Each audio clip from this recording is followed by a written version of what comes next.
So welcome everyone to our Strategic Tools series. This is session 4, and today we're going to focus on how to plan and make strategies during a time of uncertainty like right now. And we'll have a special opportunity today to learn from Fares Boulos, who I will introduce in a moment. My name is Meagan Sutton. As most of you know, I'm the social impact coach at SVP. I do evaluation capacity building for our investees and also for SVP itself. But before we go any further, I'd like to acknowledge that I'm gratefully hosting this session on the unceded territory of the Musqueam, Squamish, and Tsleil-Waututh Nations. Let's all just take a brief moment to reflect on the lands we're currently physically sitting on, wherever we may be. Okay, I'd like to touch on a few Zoom-related logistics to prepare us for today.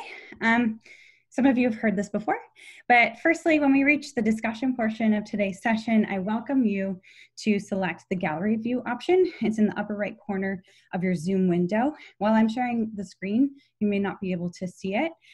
So when I turn off screen sharing, that way you'll be able to see everybody's face in an equally sized square, as if we're almost in the same room. Secondly, as a heads up, we'll be using breakout rooms today.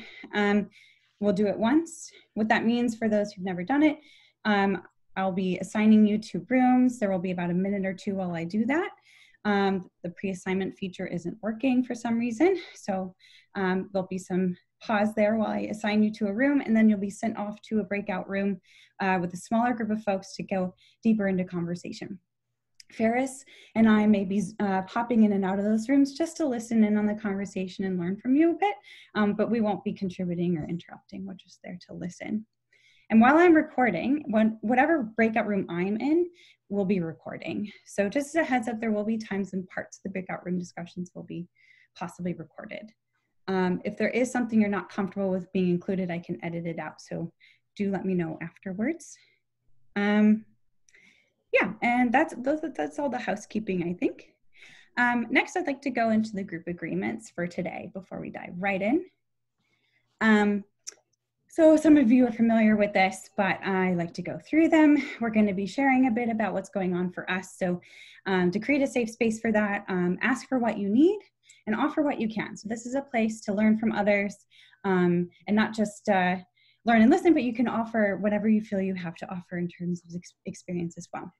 And listen to build. So if someone's sharing a challenge they're experiencing or an idea they're working on, listen to think for opportunities and how you can build and create and add more value to what they're working on. Take the wisdom out of the room, but leave the names out. So if there is something that's very personal that's shared, again, just take that wisdom, but not the names. Attend to impact. If someone is kind of offended by something you say, I highly doubt that will happen in today's context. Just attend to the impact that you potentially made on that person. Take care of your needs. So if you need to use the washroom, get a drink of water, you don't need to ask for permission. We're all going to just trust each other that we're going to take care of ourselves when we need to. And finally, we're in a stressful time. Even though we're kind of over the crisis period of COVID, we're still all under stress. So let's give each other some grace. Because we're all operating on a new level of stress that we're not used to. Great, so I'd like to review the agenda for today. Starting out, first I'll introduce Fares. So Fares has joined us today, thank you very much. He's an affiliated professor of practice and strategy at INSEAD. He focuses his teaching on competitive strategy and industry evolution and blue ocean strategy in various industry segments, including financial services, retailing and merchandising, consumer products, and telecoms. He also has been a regular speaker at SVP, offering his wisdom to SVP investees and partners for several years. Welcome, Fares. Thank you, Meagan. Today's agenda will be as follows. So we'll just do a little bit of intro. We're going to have one breakout where you'll get a chance to just chat with each other a bit about what kind of strategic and planning challenges you've been facing. We'll come back and reflect on your conversations for a few minutes and then dive into the conversation with Fares. And so Fares is going to be listening for what challenges you're experiencing. And also, we've been reading your responses to the Eventbrite question as well. So if Fares will start out with some comments on kind of what he's heard so far and learned from you. And then it'll really be a casual, Q&A dialogue. So please feel free to chime in and ask questions of Fares. This is your chance to pick his brain a bit. I have a toddler, sorry about that. It'll stop. So yeah, this will be a great chance for more of a casual two-way conversation. Yeah,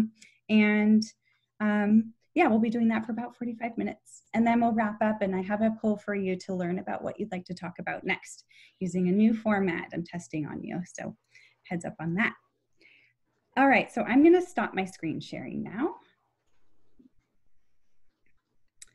And now's a great time, if you'd like to, I welcome you to click on the gallery view. So it kind of seems like we're all in the same room. And let's dive in. I'd love to start by just getting a feel for who is in the room. So I'll be inviting each of you to introduce yourselves briefly by name, organization, and maybe offering one brief thing you're curious about today. We'll get into more discussion shortly. So for now, keep it sweet and short. And I'm just going to go through the names as are listed on my participant list. So I will be calling on you, I'm sorry, but that seems to be the best way. And someone was just asking, if you don't mind me putting this forward, if you haven't attended the other sessions, I've done 3 before this, it doesn't matter. These are independent topics, so that's okay. Perfect. All right, so I'm going to go out. I'll mute myself in a minute, but I'd love to start with Nicole, who's next on my participant list. Nicole, would you mind introducing yourself? Good morning, everyone. I'm Nicole Geyer, and I am an SVP partner and lead partner for Backpack Buddies, as well as several of our alumni. So welcome today, and I look forward to hearing from you, Fares. Thank you, Nicole. Great, thanks, Nicole. Okay, next on my list, we have Nancy. Nancy, would you mind introducing yourself? Oh. It's on mute. Oh, okay. There. Hi, I'm Executive Director of Urban Horse Project, which is a pretty young, also newer SVP investee. So working with youth and horses doing equine assisted learning. And I have a background having worked in other larger organizations as well. And did you say, Meagan, just something I'm curious about? So it really, I'm just really looking for any other tips or tools, how, in a sense, the challenge is how to stay focused and work through some of the uncertainty pieces. So on program in particular for us. So thank you. Thank you, Nancy. Next on my list, I have Amos.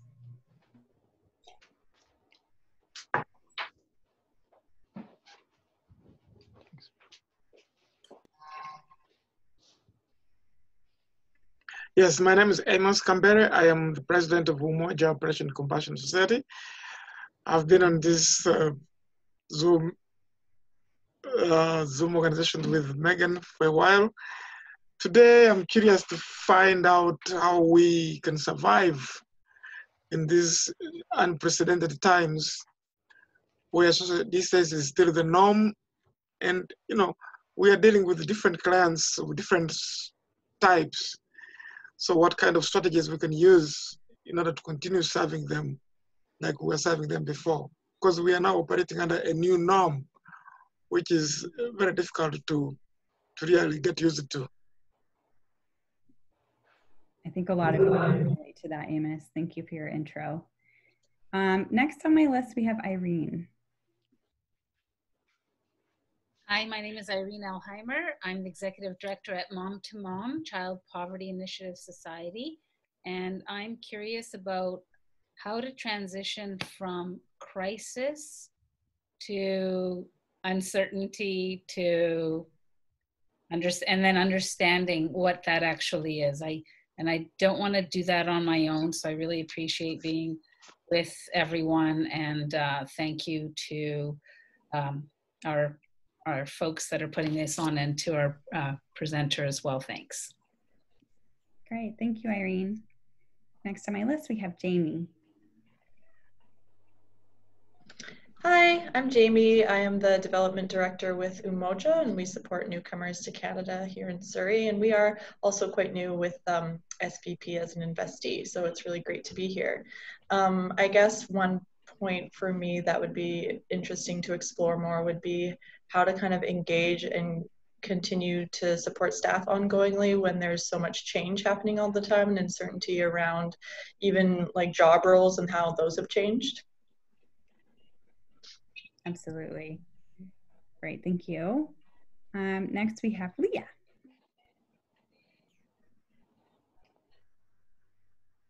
Good morning, everyone. My name is Leah DeChico. I'm the Director of Operations for an organization called Blind Beginnings. And Blind Beginnings is an investee of SVP, but fairly new. We only came on board at the end of February. And what Blind Beginnings does is we support children and youth who are blind or partially sighted. And I think we are actually in a really big place of organizational decision making. So we are looking to engage with a strategic planner over the summer and really make some really big organizational decisions. And I'm hoping to sort of find out from others, like or just talk about how we can do this when everybody seems so disconnected. And, you know, even some of our meetings now, people can't wait to get off Zoom. So it's, I think it's going to be a challenging time for us to go through this strategic planning process. Absolutely. Thank you, Leah. Next on my list, I have Linda. Linda, are you there?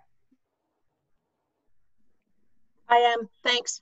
I'm a partner and lead partner for Writers Exchange and co-lead with Larry Akademichuk on Art Starts.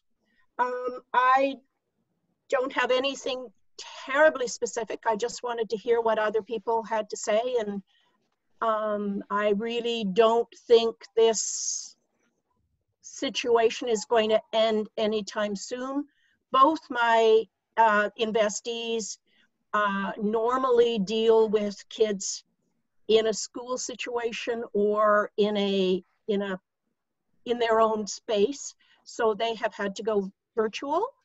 And I don't see that changing too much in September. The kids are only going to be going back to school a couple days a week, so you know, virtual is here to stay for a while. One of the things that Writers Exchange has talked about is that the increasing cost of technology is something that they're going to have to bear. Zoom, Box, I'm not sure what Box is, Slack, remote Wi-Fi access, etc. So maybe, I don't know, maybe as a group we can come up with some ideas to keep those costs down. Other than that, both the groups are, you know, have transitioned. And we just recently went through a strategic planning session with Writers Exchange, half of it done on Zoom. We started early enough that we were able to do some of it. We did it with Denise Baker, who I think is from Vantage Point. And it can work through Zoom. So don't worry about that too much. Okay, thanks. That's a great insight. Thank you, Linda. Maybe you two can pick each other's brains later. Next on my list, we have Lisa. Hi there. Whoop. Sorry, launched this twice. Sorry, I'm delivering direct services today, so I'm going to be popping in and out. So I apologize if I'm in a breakout room and you say my name and I'm not there. But I'm the executive director of Baby Go Round Wellbeing Family Society. We are a current investee. We are coming up at the end of our first year.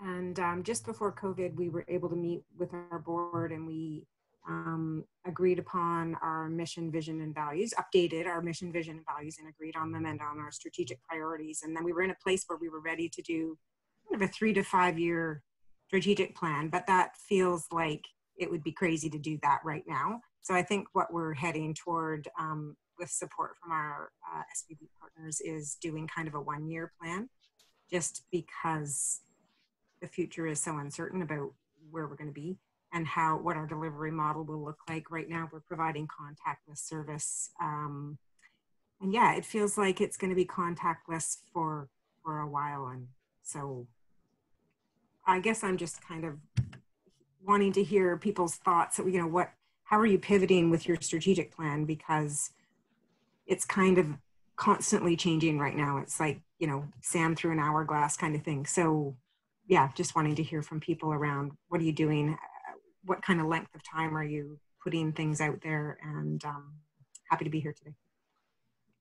Great, thank you, Lisa. A couple more, we have Sean. Hey everyone.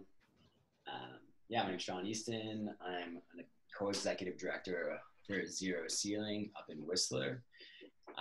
We are alumni of Social Venture Partners. I think we kind of aged out a few years ago now, but have stayed closely connected to take advantage of all these services. And yeah, I'd say we kind of unfortunately made the decision to push out a strategic plan because we had a lot of turnover of our board, and we're like, maybe it's just not good timing. And then COVID happened, and we're seeing lots of different like opportunities come through COVID, and also has helped us focus our priorities as far as the work that we do. We work with youth and young adults that have experienced homelessness or are at risk of homelessness, and provide housing and employment opportunities, as well as lots of recreational programming.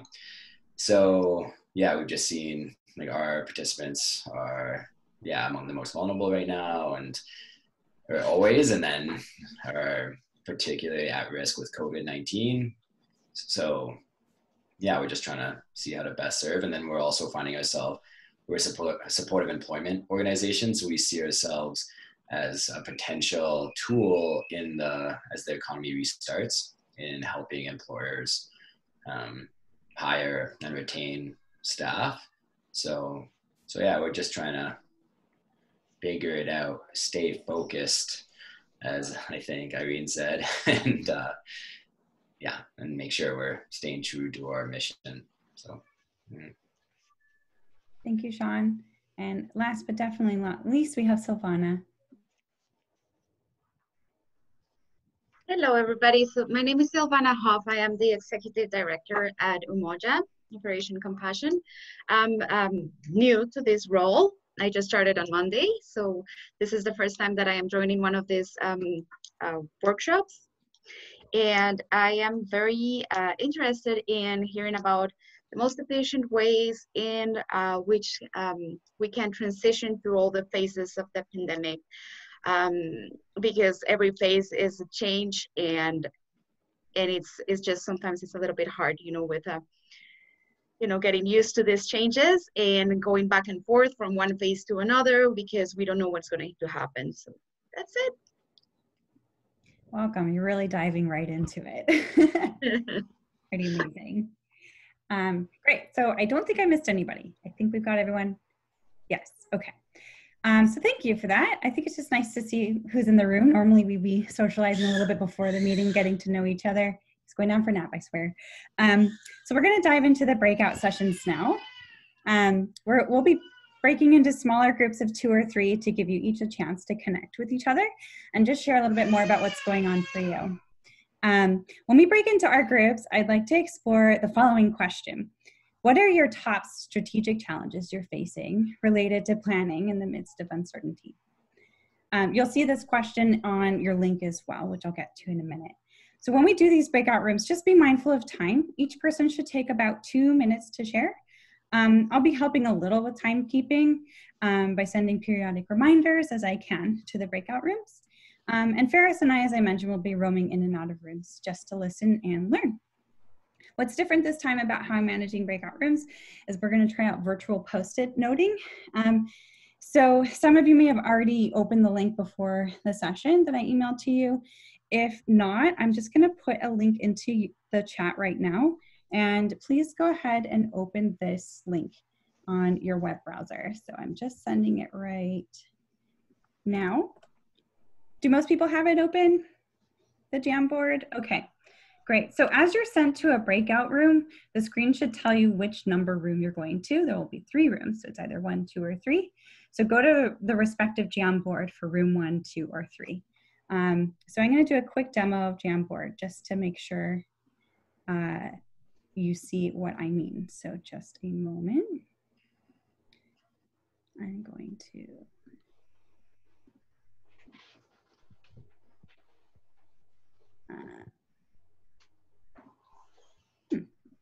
that didn't quite do what I wanted. Chrome, that's what I want. Okay, yeah. So can you see my Jamboard on the share screen? Great. So just by using these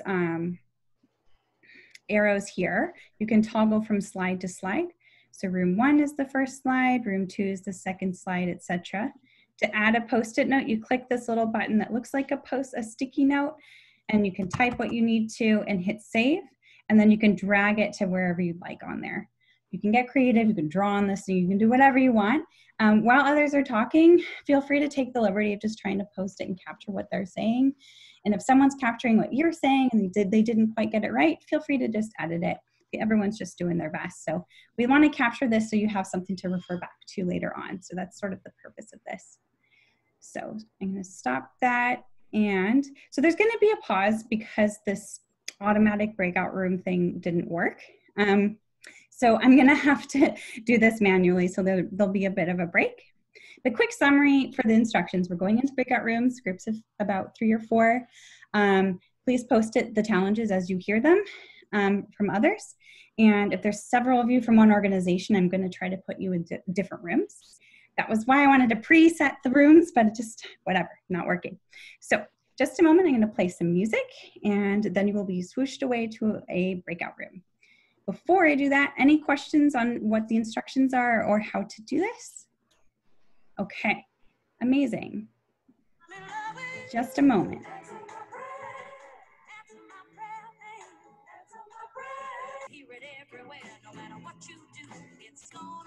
Okay, I see the post-it momentum slowing down, so I'm going to keep going, but if you are still working on them, keep on trucking. But welcome back. So I'd love to take a few minutes for us to reflect and digest on what we heard in our smaller groups. So to the bigger group, I just was most curious to hear from you. Was there anything that you heard from others sharing that you shared in common in terms of challenges? We'd love to hear it. It's open to anyone. Don't be shy. Yeah, we had a bit of a commonality with moving from like short-term needs to long-term kind of strategy. Yeah, that seems like a big one for sure. I know Fares will touch on that. Absolutely. Anything else? Of course, we also had the challenge of technology as we go via Zoom or via iPads when we are dealing with clients who are illiterate in terms of technology. Yeah, definitely. Huge one. What else?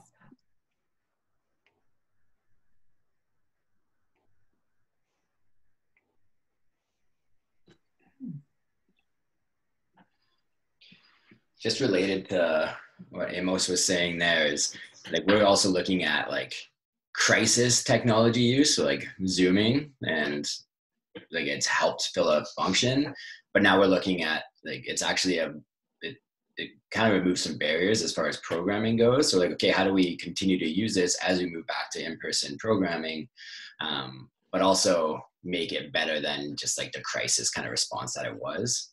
So. Got it, moving beyond crisis mode. Yeah, I mean, another one I've been hearing too is sort of just prioritization as well. We're having a lot of decisions coming at us, whether to change your program or adapt a new program or add a new program and stuff. So I don't know if that came up in any of your groups today, but that was definitely a common theme I saw on the Eventbrite responses. Did anyone share about that?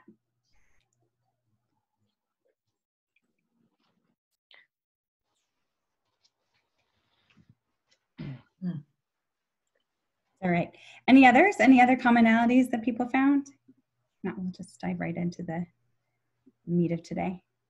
I saw a Post-it note on our group. We didn't get to talk about it too much, but in common is just for return to work, what the need to develop a safety plan. So the sort of work safe plan and figure that stuff out to be in place. Yeah, totally. Part of adjusting to this new normal. Mm-hmm. Absolutely. Just to jump in there for a second, Megan, and it's a bit of an aside, but yeah, Nancy, we found there's a local consultant that is doing a flat rate kind of service for building out return to work safety plans and that align with work safe requirements.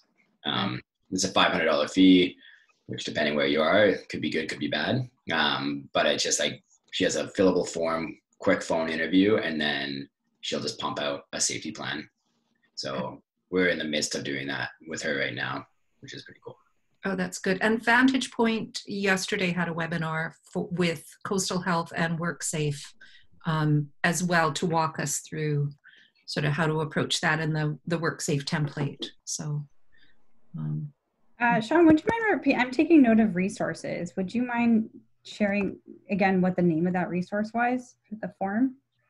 Yeah, so it's actually through a consulting firm, Snowberry Consulting. They're based in Whistler. And their CEO, Nikki Best, is one of our directors. Okay. So she's building out, I think she's building out a website for it. So I can get in touch with her and see how to share that information. And I found it valuable because, like many of you, I've sat on 50 webinars about returning to the office, and I have all the information, but organizing it all is overwhelming. And WorkSafe has so many different, like WorkSafe itself has so many different recommendations for different areas, which our programming touches on like 6 of them, and then all these different, like Vantage Point, big SVP, a nonprofit housing network, all kinds of different things. We're like, oh, here's tons of information. Yeah. So she's just like, I'm a professional as far as governance and policy. I have all the answers. I'll just do it for you. And then you train your staff on it. I was like, yes. So that sounds amazing. I can pass on the information to you, Megan. Awesome. Thanks, Sean. On slide 5 is the list of resources. As people are talking, if I hear someone share a resource, I'll try to mark it down there. If I miss it, just add it yourself. But I just added yours there, Sean. Great. Thank you. Well, we've lots to talk about, and I know Fares has a lot to share. So I am excited to dive into the meat of the conversation and hand this over to Fares, who's been listening carefully to what you've been saying. So he'll start out by saying a few words and thoughts about what he's been hearing. And then from there, just opening up to a casual back and forth Q&A sort of conversation.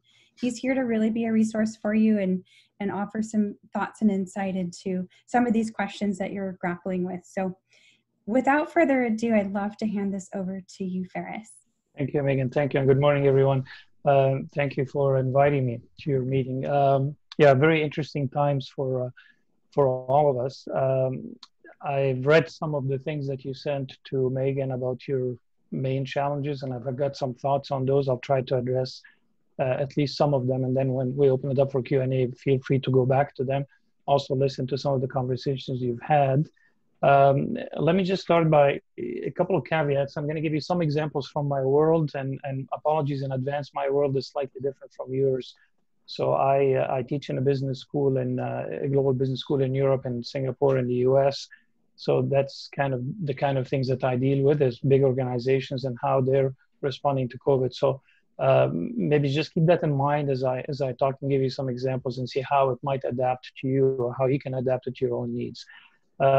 The first thing I just want to talk about right now, and then I'm going to stop, is one common thread that you all talked about is this issue of uncertainty. It came in all your requests and comments. It came in your discussions. You basically don't know what's going to happen. COVID came and changed the world, literally.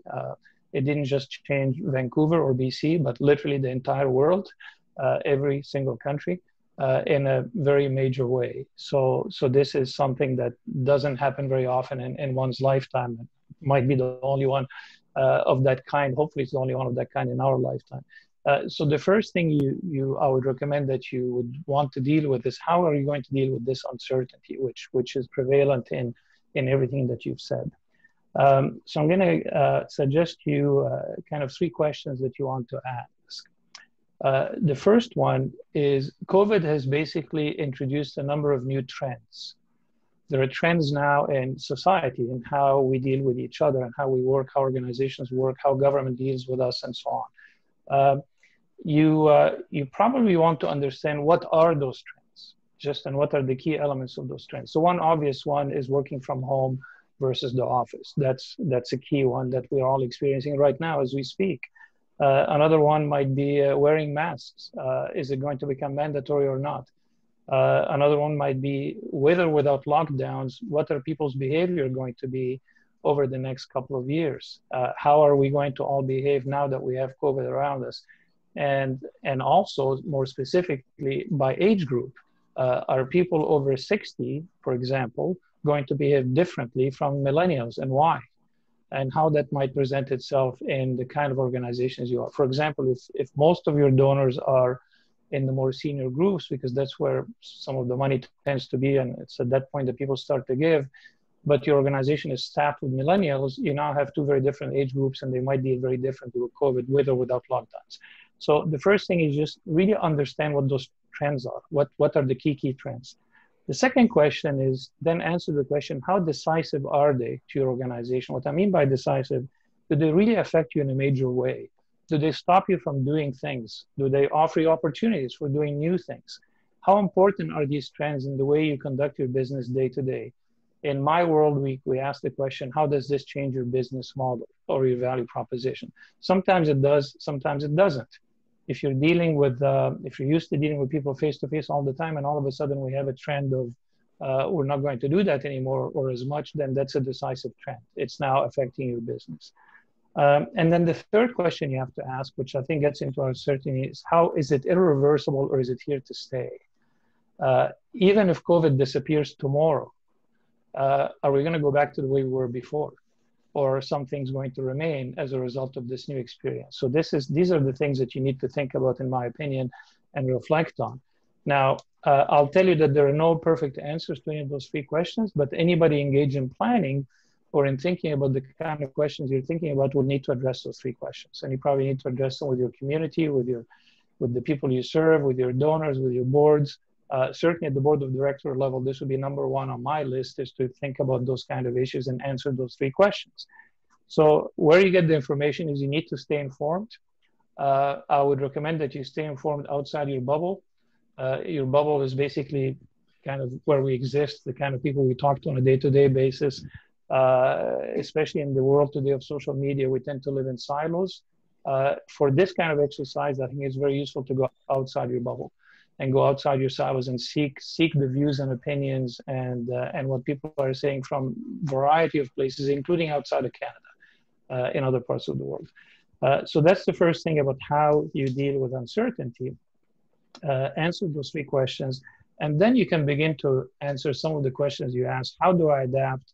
In what way do I adapt? What my priorities are? Should I do planning now or later, and so on?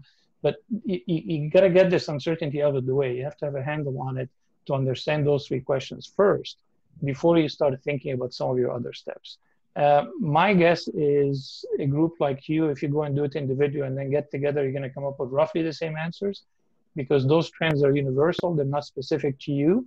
They're not specific to not-for-profit. They are universal. They affect all of us: governments, business, small, big, farmers, teachers, you name it. Everybody's affected by the same trends.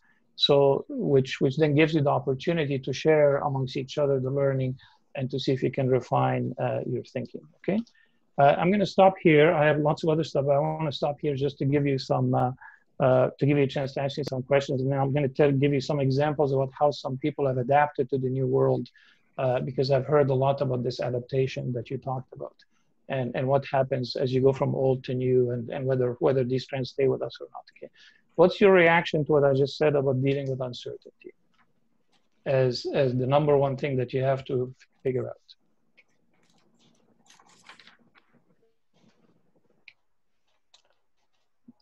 just to remind you, what are the trends? How decisive are they? In what way they affect you, and how long are they going to last? The first one is relatively straightforward, is what you see. The second and third one are judgment calls. Actually, even the second one is not that much of a judgment call. You can figure out fairly quickly how it affects your business. The third one is a judgment call. How long is it going to stay? Do we go back to where we were before, or the sum of what COVID brought in? For example, working from home, will that remain with or without COVID? If you own a shopping center today, or if you own the best building downtown of commercial real estate with lots of offices, are you happy or unhappy today because of COVID? Okay. I suggest you're probably unhappy. Well, I had a question too for the group, because I imagine you guys are getting information and trying to get these perspectives to help answer some of these questions. And I'm curious, since we have everyone in the room together, and Fares, you mentioned everyone's trends might be similar. Where are you guys getting your information to keep on top of what might be affecting your operations?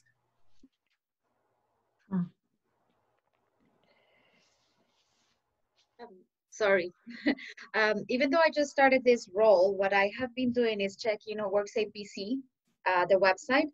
I think Sean touched a very important point when he was saying that it's a lot of information. It is, and most of the guidelines that are that you try to be as specific as possible when you look for, let's say, a group of children getting together, and within each guideline you will be referred to another guideline, and with that guideline you go refer to another guideline. So it is a lot of work and it takes a lot of time, but most of the information and the keys, of what are the guidelines is there. The issues sometimes are on how to adapt people to these changes and this constant change. I think that is the main problem that I have observed, not only with Umoja, because I've just been here for 4 days, but with previous organizations that I was working for before I started with Umoja. That's just my experience with where I get in the information. Let me give you an example of adaptation and how from my world, and that might kind of illustrate a little bit more where this might be going for you in terms of adapting. So I teach in a business school, as I mentioned. I have so we teach MBAs, executive MBAs. Lots of executives come into the school, and all of our teaching up until now has been face-to-face. So you come into a classroom, and I have 30, 40, 50 people, and I can see them all in my room. I can read their faces. I can walk around, and I do what you're all used to for the if you remember your days at university, college, and so on. One of the things that that we've had to do right away is, as soon as COVID came, basically the school shut down. With campuses in Singapore and France, both countries shut down right away, so couldn't do it. And yet we still have degree programs. You have to graduate people. You can't stop. You have to continue giving the class. So what my colleagues have done is they very quickly moved to virtual learning, what we're doing right now. And they actually teach on Zoom. And they had to switch to what we call virtual synchronous, meaning it's in real time, not a canned thing. And what one of my colleagues did, right in the middle of his program, he'd done 6 sessions or 8 sessions face-to-face, and all of a sudden he had to do the last 3 in a different way, and he had to adapt. So what did he do? He recorded all of his lectures on Zoom, posted them online on the course website ahead of time, made sure that he had really high quality recording for what he did, then used up the entire time that I'm having, like with you right now, for in-depth discussions. He took the lectures out of the way and used up that time to have in-depth discussions, having people come with their issues, putting them in breakout rooms and so on. And what we call, he flipped it. So he flipped the lectures offline, and then he used the time to have discussions. What he ended up getting is he ended up getting better ratings for those sessions than for the face-to-face ones. The students liked it more. Why did they like it more? Because it did not waste time. It put the stuff that is kind of common that everybody should get offline, that they can do it anytime they want. Remember, they're now also living in various time zones, so they could do it at any time of the day or the night. Some are night owls, some wake up early in the morning, do it whenever you want, and then used up the time in the classroom to have really good discussions. The offshoot of all of that is when the campus opens, he's not going to change. And in fact, everybody's now moving to that method. So what did COVID do? It destroyed one business model, if you want to call it that way, or at least it affected and created a new opportunity at the same time. So even if there is no COVID, even if we have a vaccine tomorrow morning, even if the campus is open, even if everybody comes back in class, that will not change. Okay, because what has now happened is somebody has been able to innovate around it. So I would encourage you to think that way. Is in what way has this new trend opened new opportunities for you? I know there are some questions about that. And not to get too locked into the, you know, we have to go back to what it was before, which I kind of heard before, or you may not have to. You may actually decide to go and stay with the new way. Having said that, also the way that people are in the classroom has changed, because now we cannot, you know, some of my colleagues are very, very tactile. They walk into class and they have to see the class. They have to feel the room. They walk around and see people's faces. And based on that, they'll adjust their teaching based on the temperature of the room. What they had to learn is they had to become more structured, because you cannot, even though in Zoom we can see each other, and it's actually pretty good for doing that, we cannot have the same touch and feel as we have in the classroom. So now all of a sudden, the way they taught and the way they came into it, it forced them to be more organized. It forced them to be more structured. It forced them to come up with, it forced them to ask different questions. It forced them to use polling and questionnaires and so on. So they had to adapt as teachers, just like the students had to adapt. So 2 examples for you, not to get locked into your old business model. My guess is, and it's just a guess because I don't know what you all do, is that the world that you're going to go back to will not look like the world that you left. And it's you know, up to you to innovate around this and to use COVID as a motivator to come up with new ideas, as opposed to something that's going to hold you back from doing what you used to do. Okay. Fares, I had a couple questions for you on what you've been saying. I love the idea of, you know, trying to focus on and leverage these opportunities, even though there's a lot of barriers and challenges this is posing for us. But what if you're presented with new opportunities and you have to kind of decide with limited resources, how to balance taking on new programs or new ideas and maintaining existing operations? Like, how would you evaluate that decision?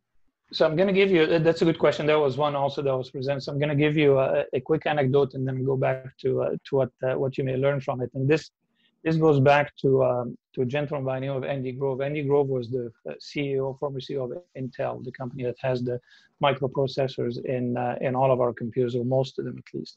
And many years ago, he was faced with a major decision as to whether to leave his old business, kind of his bread and butter, what they used to do, and then move into the new opportunity, just like Meagan is saying, and I know some of you have said.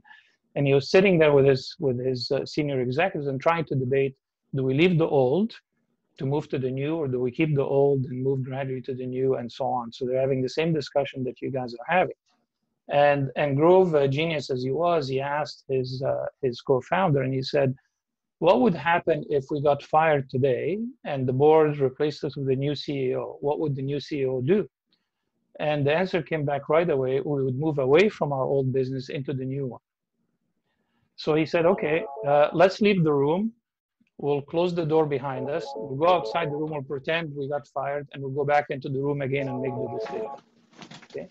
So the attitude you might want to take to this is simply the following. If you were starting your organization today from scratch, forget what you did before. If you're just starting brand new today, how would you design it, given what you see around you in terms of COVID? And I think that's what you may want to look at, because again, that's going to allow you to think a bit outside the box, think a bit about some new things you might do.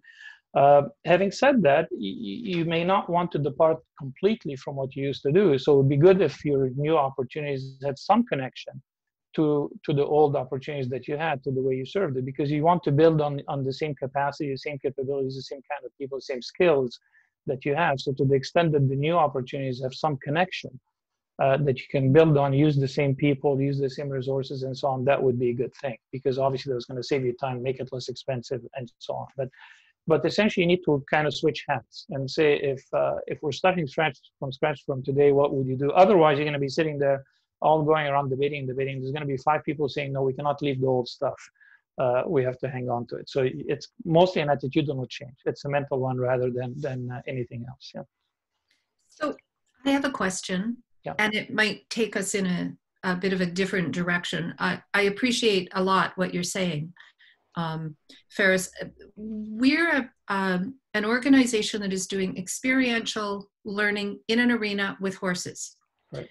And there's all kinds of reasons why that has great value. And we work in small groups. So we've had that conversation with ourselves about, can we do this remotely? Can we do something different? And we're not at this point looking to do that. We're looking to continue to deliver in-person sessions in small groups, taking precautions and all of that.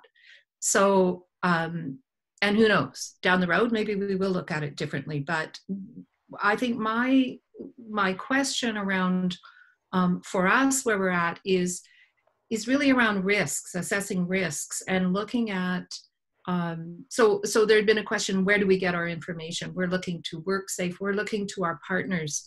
And a big part of our model is that the Ministry for Children and Family Development refers, and social workers or foster families bring youth.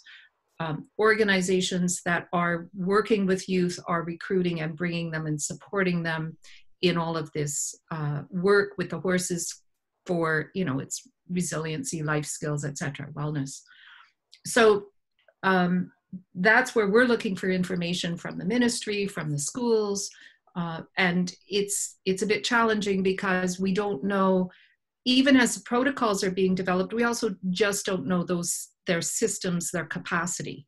Are they going to be able to take the time to recruit and bring us the youth and support them in the same way? So that's one of the questions. And what I wrestle with, again, is that whole risk of, you know, we got the risks of being in the arena, we've got the risks of spreading COVID or staff getting sick, and how do we support and comfort people? But it's also, what are the risks with, and so my question to you is, what would be your thoughts on how to approach this in terms of the relationships that we have with those partner organizations, and thinking through that, because we don't want to do damage to those relationships.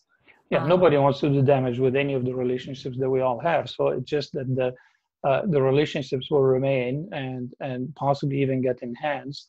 What we're talking about here is maybe the medium by which we approach those relationships might change and may have to change, and is changing because of COVID. So how you approach people, how you communicate with them in a new way when you may not be able to do it face to face is the challenge. Now, the examples I gave you is how people have innovated around the virtual world to actually, in some case, make it better than a face to face. So clearly, the education field is one. It may not apply to, you know, to what you all do, but what I'm encouraging to think about is to think about not about changing the relationships, but about maintaining them, enhancing them in a new way. So technology is clearly now a requirement.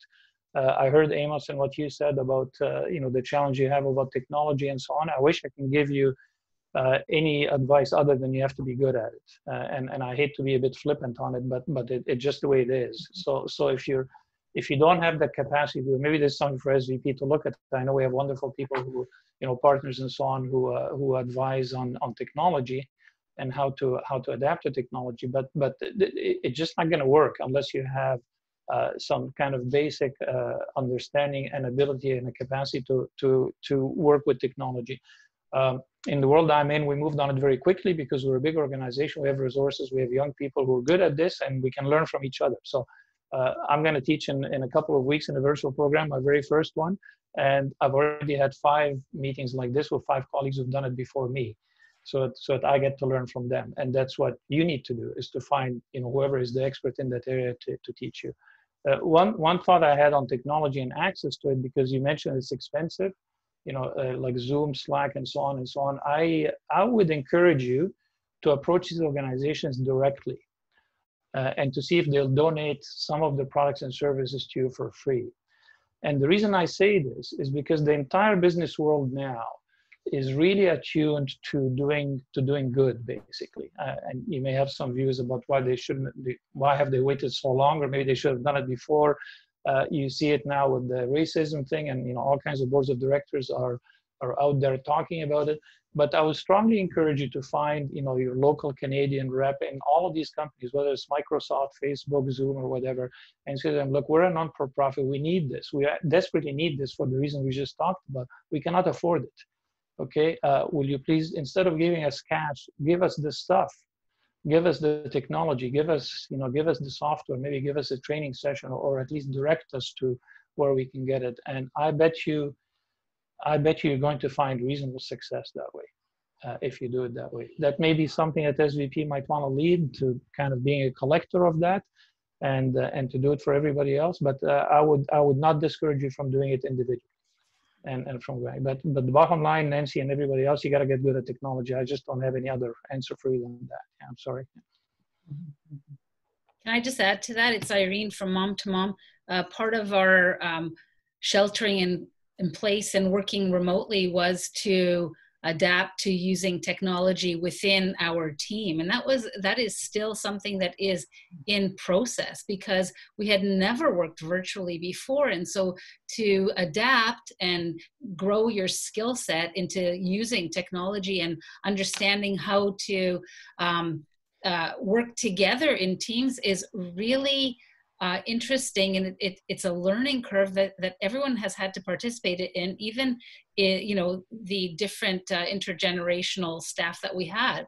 Even though the younger folks are native, quote unquote, to technology, they still don't, and we still don't together know how to work as teams. And so that's another layer of technology and adapting a workplace to be able to do that. And so I just want to say that I developed a strategic plan, a COVID plan, and went outside the sector, used PricewaterhouseCoopers. And I know that, those folks and accountants and actuaries and those huge firms have been working on disaster and crisis planning, and have really have this expertise and at least understanding a framework on how to proceed. And so we did that, and I'm still really interested in going outside our sectors, outside WorkSafe, outside the Ministry of Health, and outside the Ministries of Education, but using them as well,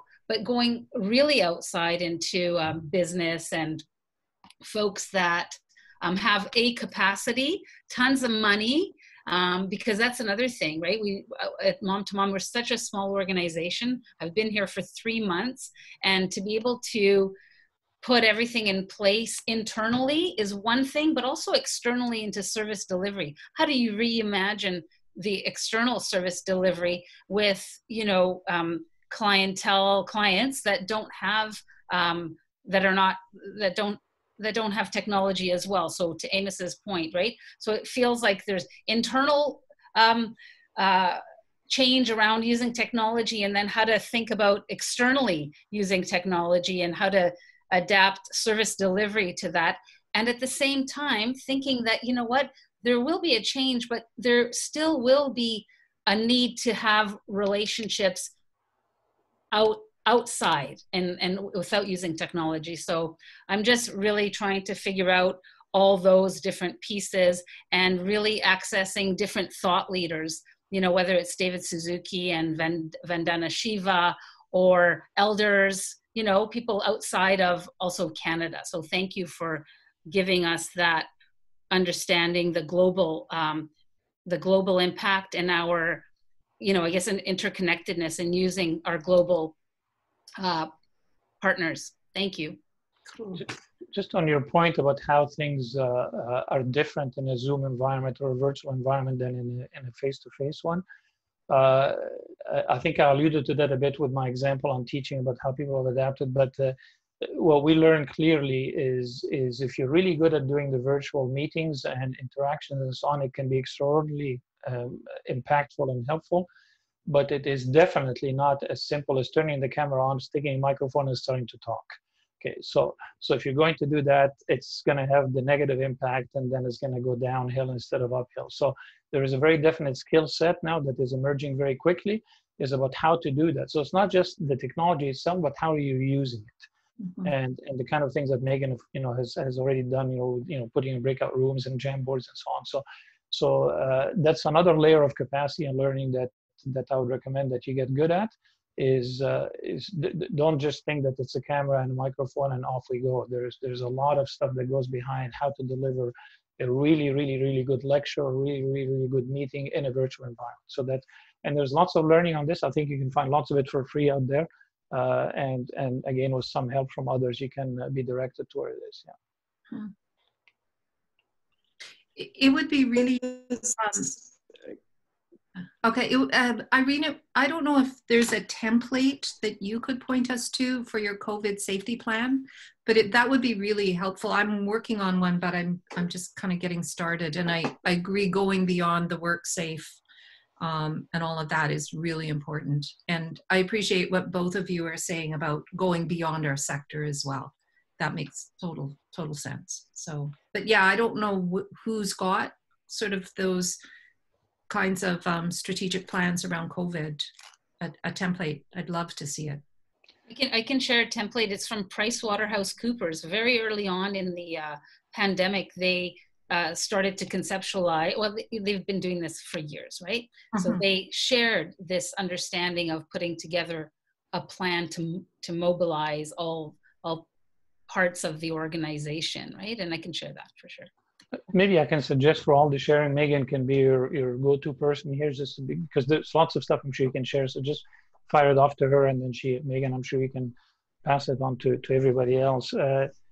Just one thing about the long-term planning, short-term, because that came up, you know, the idea of the planning and how do we transition from one to the other, and what's the future look like, and so on. The reality is long-term planning by its very definition is hard to do. If it were easy, we'd all be good at it. So anything beyond kind of the next 6 months to 12 months is going to be hard to get at, especially in this kind of environment that we're in. So one approach you might want to have is to have as good a handle as you can get on the very short term. And I mean by this, say the next 6 months. So this is your fundraising, the things that you can see, that you can grab, where you have reasonably decent information. You can have an idea about what your fundraising is going to be, how the kids that you're working with, your programs and so on. You probably have a reasonable idea about how to do this. And by now, we're now 3-4 months into COVID. You probably figured out at least some level of how you've adapted to that, whether you've cut some cost or adapted to it and so on. So let's leave the short term behind. That you're all here and we're all still standing and doing okay. Now, how do you go to the long-term planning? The long-term, again, by definition, is very hard to do. So one suggestion I might have for you is to create scenarios. So different scenarios, scenario 1, scenario 2, scenario 3. Now, I'll say right away that scenarios are not forecasts. Scenarios are just simple stories that you create that have some kind of internal consistency, meaning that the assumptions all fit together, that describe a world that is possible a year from now, or maybe a year and a half from now. So an example of that is, do you have an earthquake scenario for you personally, in case we hit the big one here in BC? Maybe I'm kind of crazy, but I actually have one. So it goes like this. My kids live somewhere around here. I have some relatives back in Ontario and so on. So the scenario is, if the earthquake hits, we've agreed on who we're going to call to be the common person, because we may not be able to communicate with each other here. So we were planning, my nephew in Ontario, in Toronto, is going to be the person. So scenarios are simply stories that say, here is one scenario that the world might look like a year from now or a year and a half from now. If it happens, the earthquake, how are we going to deal with it? What's our plan? How many people are we going to have? What are we going to do? What's going to be the programming? What's going to be the technology? And you create almost like an entire business plan around that to say, should that scenario take place and occur, I'm ready to do it. Because the last thing you want to do is to be in the middle of the earthquake and you don't have the plan. Because now you're panicking and you're running around and you haven't saved the water, you don't have the food, you don't have a common person to talk to, and you're scrambling, you're probably not going to be able to react well. So having 2 or 3 scenarios that roughly give you the boundaries of what the world might look like, all the way from maybe a really negative one to a really positive one to one in the middle. The important thing is just to make sure that the assumptions inside each scenario are consistent with each other. You cannot have a scenario that says, we're not going to have any fundraising because nobody is going to be giving us money, and at the same time we're increasing the staff. That would be ridiculous, because those two things don't go together. Or we're going to be increasing the programming at the same time as we're down by half or 50% in terms of the money coming in. So just make sure that the assumptions fit together with each one, create 2 or 3 scenarios, don't need more than 3, 2 is good, and then figure out what you would do in case it happens. And that's how I think you can transition to the long-term planning. So when it hits, you know what to do. Mm-hmm. Fares, I had a question about the scenario planning. Yeah. Do you think that because we're pretty clear on what phase 1, 2, and 3 look like, we don't know which phase we're going to enter into is looking like phase 3, but do you think it makes sense to base your scenario plans along those phases? As good as any, because we here in BC, we've been lucky, as you know, we've had some, if you look outside other provinces and certainly around the world, I tend to follow COVID fairly closely around the world, not just in Canada. So Canada, we've done reasonably well. We haven't been the best, but we've been pretty good.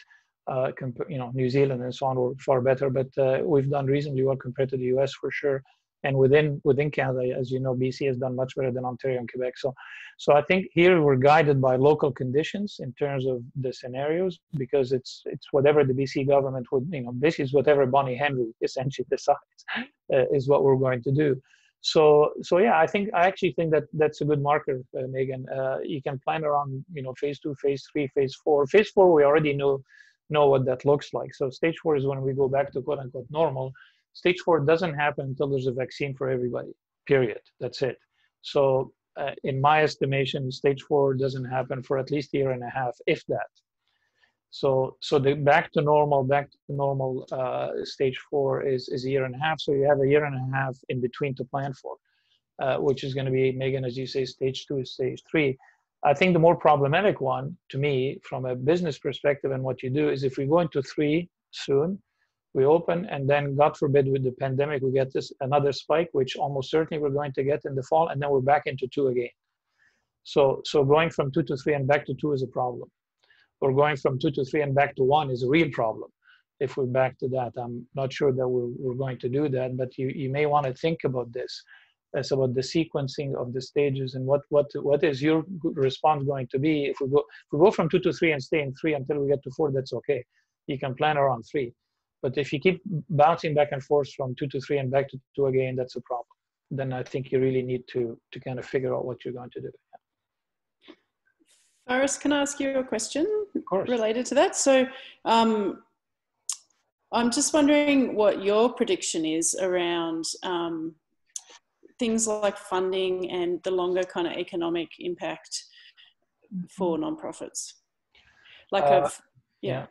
I wish I could answer that question, Chris, with any degree of anything other than just an opinion. And opinions are not worth very much. But the honest answer is I don't know. The economic impact is something I know a bit more about. So the economic impact has been horrendous. I've never in my life seen any impact like this so quickly happen in the world, that so many people lose their jobs so quickly right away. And businesses essentially go to zero, like restaurants and movie theaters and sports venues and so on. Even my business or business school, we run a lot of programs for companies that send their executives and managers for face-to-face programs, and that business went to zero right away. So all of a sudden it was just gone. Okay. So what's my prediction? I'll give you my opinion, but please don't hang on to it. I don't think that we are that short of a complete disaster on the healthcare side. I don't believe that the governments around the world are anywhere near wanting to go back to complete lockdowns. I think lockdowns are now out of the way, in my opinion.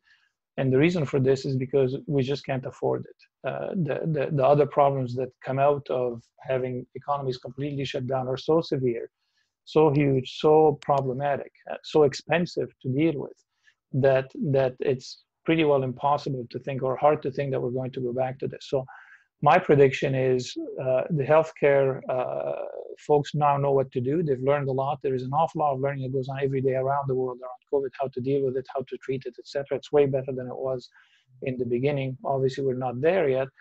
So I think what will happen is we're going to continue with an open economy, to open it bit by bit, and deal with the consequences, with having more, maybe more people, make sure that we don't overwhelm the healthcare system, that there are enough beds, doctors, etc., to treat people. And I hate to say this for those of us who are over 60, but the over 60 are going to take the brunt of this. the over 60 generation is the one that's going to get sacrificed because there's just no other answer. So the governments will do whatever it takes to protect us and to kind of shield us from the damage, and that if, God forbid, one of us gets sick, that at least they have a bed for us and they have a doctor and some competent people to deal with us. So that's my prediction. Is that and when you think about it economically, this is harsh, but it makes sense. The over 60 generation pays the least amount of taxes and consumes the most amount of resources when you think about it from a healthcare standpoint and every other way. So the government just can't afford to have that equation where the entire thing is skewed towards one group of people who consume all the resources and don't pay a lot of taxes. So that's my prediction, but don't take it to the bank yet. Mm-hmm. Yeah. I've been wondering about the longer term implications on things like government funding drying up. A couple of years down the track, kind of thing. Well, I don't see government funding of anything drying up. I think we're now in a new era of funny money, to be honest. I've never seen the amounts of money as being bandied around today by governments and the central banks, for those of you who follow this. And remember, I come from business and I understand this stuff. It's beyond me that all the numbers now starts with a T, like trillions, billions are pocket change. And so I don't see government funding drying up anytime soon to any programs, individuals, companies, whatever. They'll do whatever it takes to make sure that the economies keep running. I have much less of a feel for individual funding, the kind of things we talk about here, like fundraising from individuals. There are other people, here, Nicole and others and so on, are far more versed into this than I am. My gut feel is this crisis is different from every other one that we've seen in the past, and it's hitting people in the heart in a different way than other crises did. So that when you go to people and ask them for money now because of COVID and what's happening, my view, personal one, is they will respond better than they did 12 years ago when we had the financial crisis. But you have to tell them a good story. You cannot just go and say, give me some more money. So I think it all depends on your pitch, how good it is, how emotional it is, how much emotion you can create around them, how compelling your value proposition is in terms of what you're doing. But I think if you do this, you'll get the money. That's my personal opinion. Yeah. Thanks. We're at almost 11 minutes left. So just being mindful of time, I want to give people a chance for any final thoughts or questions. But we'll need to wrap up after one more question, probably.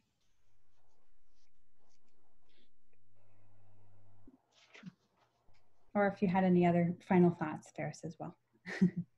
I'm just looking at my notes. I think I covered at least some of them, but happy to hear from, if somebody has one or two more questions, I'm happy to address it. Yeah. I have a question. Yeah. So, one of the things that I have been thinking about with adapting to new ways of operating is the perception that it will have about our work. And so because, like you said, most of the people who are funding us and who are, giving us donations and big donations are usually people who are not as, I think Irene said this phrase, are native to technology, right? That they didn't grow up with that. And I'm just, I think sometimes, what if they think that it's not as meaningful or as effective that they are doing this? Because I get it with education. That is the way that I would have loved to get my master's degree and to get all my education, because I never liked going to classrooms, but I would have loved it. But I see the example of Nancy, that she needs people to interact with horses and to actually be there, and to get that. And with us, I see that, the sense of community that we try to build with refugees and with immigrants. Do you think that might have an impact of how we are perceived as organizations who work in the human services? I think I'm a little bit afraid sometimes of that impact.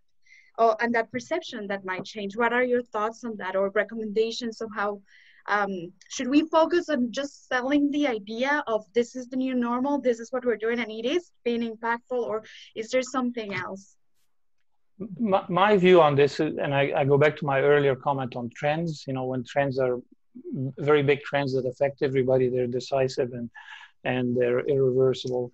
I cannot think of anybody right now who's not been affected by COVID in one form or another. Okay, and there are actually studies on what happens when at a certain rate of infection, we all know somebody who had it. Okay, we're not quite. I actually know 2 people who had it, 2 maybe 3 who had it. Sort of because my world is a bigger one. I deal with people in Europe and so on, so I have a kind of a maybe bigger network that way.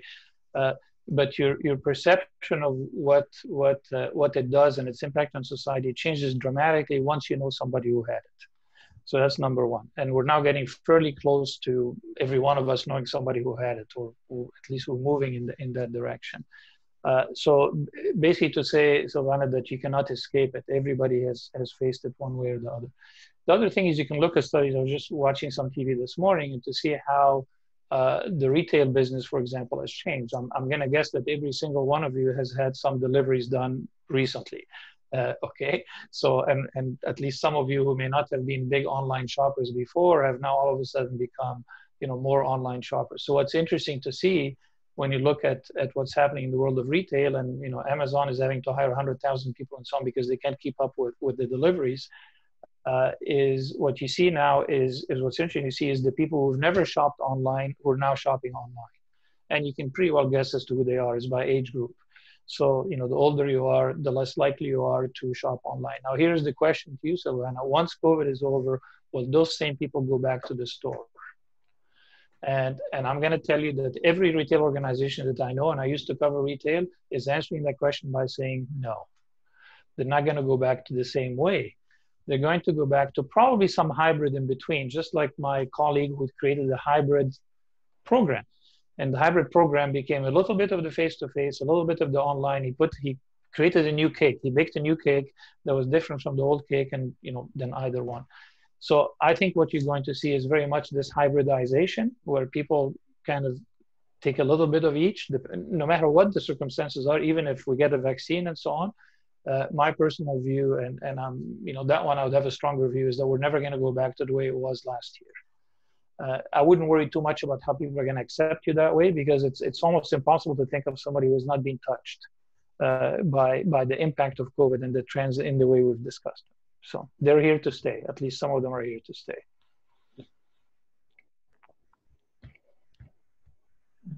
Thanks, Fares.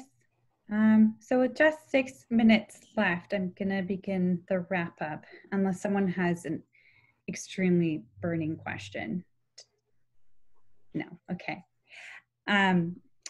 Amazing. Well, that was a lot of insight in a short period of time, Fares. So I just want to thank you very much for your guidance and your wisdom today. I know I learned a lot from you. I think we all did. And it feels affirming, I think, to have someone who understands the challenges presented by uncertainty. We don't feel alone, as Irene had mentioned in the beginning. We're all kind of in this together, which is related to your final point as well. We're all coming to know someone who's been affected by this. And we're all being affected by it in similar ways. So it's nice to have someone to kind of talk this through with. So that's really appreciated, I think. I'm quickly going to share my screen to show what I have been up to. I've been, some people refer to it as harvesting. I've been harvesting bits and pieces from our conversation so that you have something to take away. And so just a quick peek. This is yours. It's a link that you'll always have access to. The first 3 slides are your Post-its from your individual rooms. I tried to pull up key themes, and I'm just one human. So if you heard other themes or these don't feel quite right, this is like Wikipedia. Add it, that's fine. Let's rely on the wisdom of the collective group we have. I tried to capture some of the insights that I was hearing from Fares. The 3 questions, you know, about getting informed to answer those questions and some of the resources people mentioned.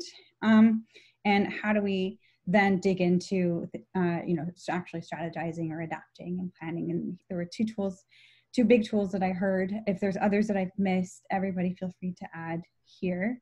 And finally, on the last slide are resources, and there are probably more if I missed any, or if there are new ones that come to mind you want to share with the group, just post them here. We've got a couple of tech ones. I added 2 on decision making we didn't talk about today, but I know some folks were interested in those resources. If you want to learn more, we can have a chat about that. And workplace safety. And so Irene will share a template with me, which I'll share with the group, and I'll get a resource from Sean for that consultant in case that people would want to engage with, or the resources from that consultant potentially. So that's a quick tour, and this is for you to use, edit, refer to, add to, change. This is for the group knowledge to come together. In the digital world, this is how we have to do it. So I'm going to conclude today's session. One final thank you to you, Fares. Really, we appreciate it a lot to have you here. Good luck to all of you. Thank you. Thanks thank you very much. And I also recognize people don't get much chance to socialize with people from other organizations, other investees. Normally, you guys might be talking as you leave the room here. So if you want to stay and chat and socialize, please feel free. If someone would volunteer to I can transfer the host privileges to you because I'm going to step out. But if you guys want to keep chatting, please do. So does anyone want to stay and want to be a host? I can just pass it over to you. If not, don't worry. I know this has been an hour and a half, so. Thank you, Meagan. I do have to go, but thank you to all of you for your insights. Yeah, thanks, Nicole. Okay. Good luck, everybody. Thank you. I think I'll just say goodbye. All right, everyone have a great day. Bye, everyone. Bye-bye.